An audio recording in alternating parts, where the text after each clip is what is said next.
After clips have been added to the timeline, they can be modified in a few basic ways.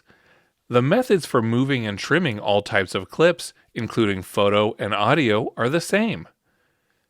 To reorder the clips in the timeline, click and drag them to the left or right. Be aware that if visual clips such as videos and photos are stacked on top of each other, the bottom one will get covered up. However, stacked audio clips won't cover each other up. Instead, they'll play simultaneously. When clips are stacked, they're automatically linked to the clip in the main visual layer with an attachment point. When the main layer clip is moved, link clips will move with it.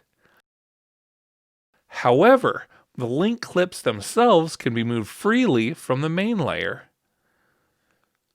To link a clip to a different clip, press and hold the Option and Command keys, and click the attached clip where it meets the new clip. This can be helpful when rearranging visual clips.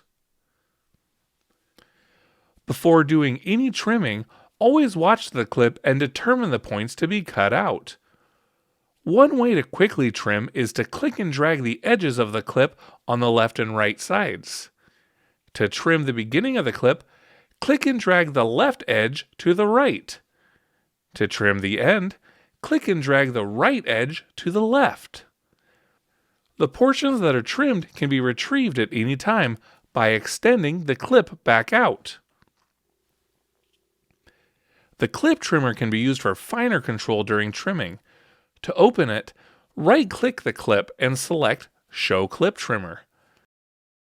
A magnified version of the clip will appear at the top of the timeline, with the lines that indicate the start and end points. Click and drag the lines to adjust the trimming. When done, click Close Clip Trimmer. Splitting can be used to divide a clip into multiple clips. To split a clip, move the playhead in the timeline at the moment you want the split to happen. Then, right-click the clip and select Split Clip.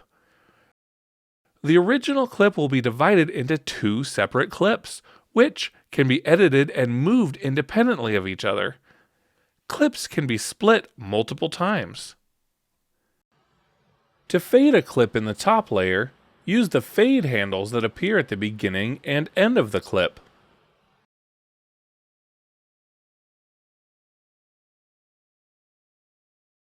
To delete a clip, select it and press the Delete key. The slider to the top right of the timeline can be used to zoom in and out. More information about iMovie can be found on our other videos, or by visiting the PLU knowledge base. If you need assistance, please feel free to reach out to Instructional Technologies.